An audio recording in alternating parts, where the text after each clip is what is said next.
ಇತ್ತೀಚಿನ ದಿನಗಳಲ್ಲಿ ಬುದ್ಧಿ ಹೇಳಲು ಹೋದ ಪೋಷಕರನ್ನೇ ಮಕ್ಕಳು ಹತ್ಯೆ ಮಾಡುತ್ತಿರುವ ಘಟನೆಗಳು ಆಗಾಗ್ಗೆ ವರದಿಯಾಗುತ್ತಿವೆ. ಇಂತಹದ್ದೇ ಘಟನೆಯೊಂದು ಬೆಂಗಳೂರಿನ ಕೆಆರ್ಪುರಂನ ಸೀಗೆಹಳ್ಳಿಯಲ್ಲಿ ತಡರಾತ್ರಿ ನಡೆದಿದೆ. ಪ್ರೀತಿ ಮತ್ತು ಲಿವ್ ಇನ್ ರಿಲೇಶನ್ಶಿಪ್ಗೆ ಪೋಷಕರು ವಿರೋಧ ವ್ಯಕ್ತಪಡಿಸಿದ್ದ ಹಿನ್ನೆಲೆಯಲ್ಲಿ ಹಿರಿಯ ಮಗಳು ತನ್ನ ಪ್ರಿಯಕರನೊಂದಿಗೆ ಸೇರಿ ಹೆತ್ತ ತಾಯಿ, ತಂದೆ ಹಾಗೂ ಒಡಹುಟ್ಟಿದ ತಂಗಿಯನ್ನೇ ಚಾಕುವಿನಿಂದ ಇರಿದು ಬರ್ಬರವಾಗಿ ಕೊಲೆ ಮಾಡಿದ್ದಾಳೆ.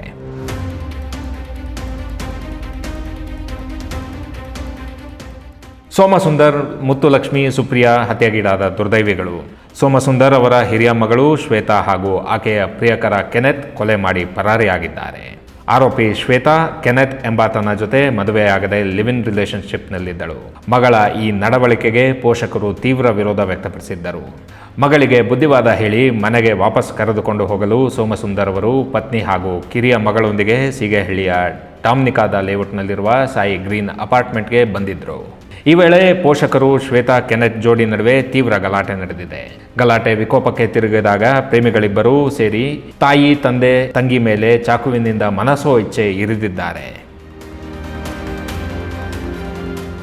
ತೀವ್ರವಾಗಿ ಇರಿತಕ್ಕೊಳಗಾದ ಮುತ್ತುಲಕ್ಷ್ಮಿ ಹಾಗೂ ಸುಪ್ರಿಯಾ ಮನೆಯ ಒಳಗಡೆಯೇ ರಕ್ತದ ಮಡುವಿನಲ್ಲಿ ಕುಸಿದು ಬಿದ್ದು ಸಾವನ್ನಪ್ಪಿದ್ದಾರೆ. ಮನೆಯೊಳಗೆ ಹೆಂಡತಿ, ಕಿರಿಮಗಳು ಸಾವನ್ನಪ್ಪಿದ್ದರೂ ತೀವ್ರವಾಗಿ ಗಾಯಗೊಂಡಿದ್ದ ತಂದೆ ಸೋಮಸುಂದರ್ ಹೇಗೋ ಎದ್ದು ಬಿದ್ದು ಮನೆಯಿಂದ ಹೊರಗೆ ಓಡಿ ಬಂದಿದ್ದಾರೆ. ಅಪಾರ್ಟ್ಮೆಂಟ್ನ ಮೆಟ್ಟಿಲುಗಳ ಮೇಲೆ ರಕ್ತದ ಮಡುವಿನಲ್ಲಿ ಬಿದ್ದಿದ್ದ ಇವರನ್ನು ನೋಡಿ ಸ್ಥಳೀಯರು ತಕ್ಷಣವೇ 112ಗೆ ತುರ್ತು ಕರೆ ಮಾಡಿ ಪೊಲೀಸರಿಗೆ ಮಾಹಿತಿ ನೀಡಿದ್ದಾರೆ. ಸ್ಥಳಕ್ಕೆ ಧಾವಿಸಿದ ಹೊಯ್ಸಳ ಸಿಬ್ಬಂದಿ ತಕ್ಷಣವೇ ಸೋಮಸುಂದರ್ ಅವರನ್ನು ಆಸ್ಪತ್ರೆಗೆ ಸಾಗಿಸಲು ಮುಂದಾಗಿದ್ದಾರೆ. ಆದರೆ ಆಸ್ಪತ್ರೆಗೆ ತಲುಪುವ ಮಾರ್ಗ ಮಧ್ಯೆ ತೀವ್ರ ರಕ್ತಸ್ರಾವದಿಂದ ಸೋಮಸುಂದರ್ ಕೊನೆಯುಸಿರೆಳೆದಿದ್ದಾರೆ. ಸಾವನ್ನಪ್ಪುವ ಮುನ್ನ ಅವರು ಪೊಲೀಸರಿಗೆ ಘಟನೆಯ ಸಂಪೂರ್ಣ ಮಾಹಿತಿ ನೀಡಿದ್ದಾರೆ. ಕೊಲೆ ಮಾಡಿ ಪರಾರಿಯಾಗಿರುವ ಶ್ವೇತಾ ಮತ್ತು ಕೆನೆತ್ ಪತ್ತೆಗಾಗಿ ಪೊಲೀಸರು ವಿಶೇಷ ತಂಡ ರಚಿಸಿದ್ದು ತನಿಖೆ ತೀವ್ರಗೊಳಿಸಿದ್ದಾರೆ.